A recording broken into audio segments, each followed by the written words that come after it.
Hello, hello. Hello, I'm Joyce. I'm a pen tester, and this short presentation summarizes passive open source intelligence findings on Walmart and a simulated spear phishing scenario prepared for an authorized penetration test.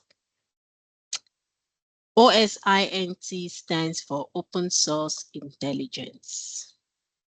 And here is the agenda.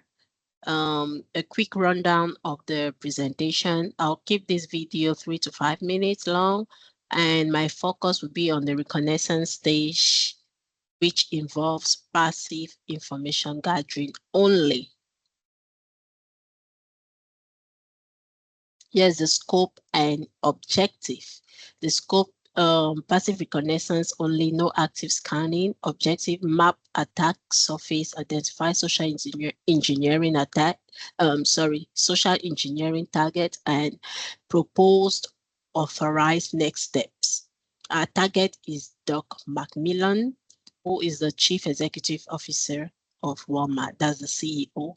I only collected publicly available information, corporate pages, job postings, from corporate pages, job postings, and social media to build an inventory for later authorized testing. The methodology and tools used. These are all the methodology and tools used, and also Maltego. I use Maltego, which is the main tool, and it's a visual link analysis tool we use to connect domains, emails, and people without active scanning.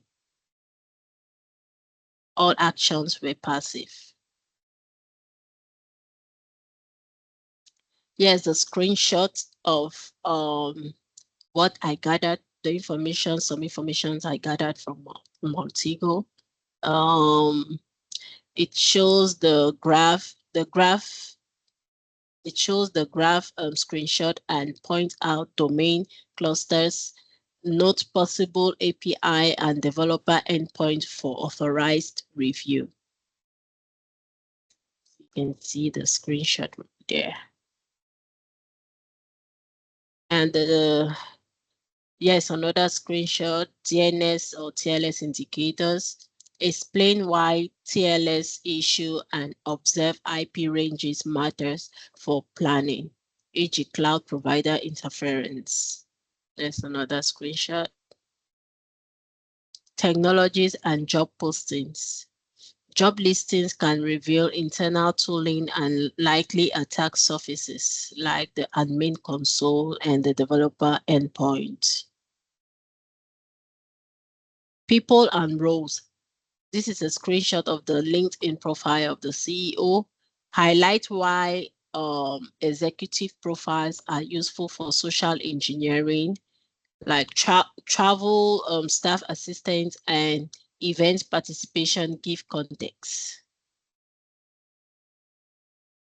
Third parties and public documents. Third parties can be pivot points in an authorized test. Proxy statements may reveal contact names and vendor relationship. Examination of attack vectors.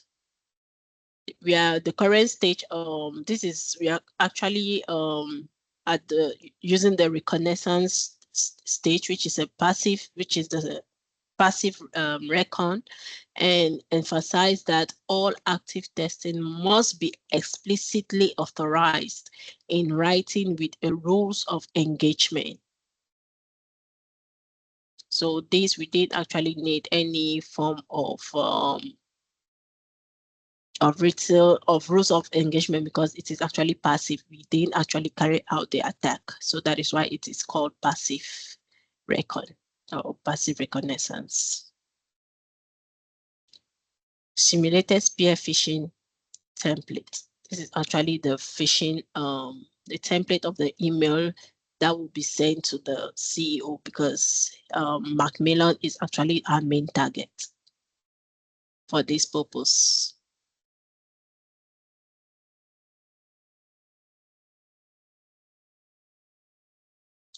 Legal and ethical considerations.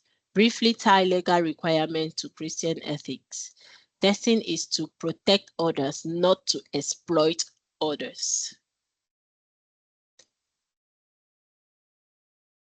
Recommendations and next steps. Request written authorization for any active testing and define rules of engagement. Propose immediate action. Approve a simulated phishing exercise in scope and schedule vendor review. Written scope and timelines plus contact for escalation. Those are the things to ask. And in closing now, we have the simulated phishing material is not to be used without explicit legal authorization. Thank you.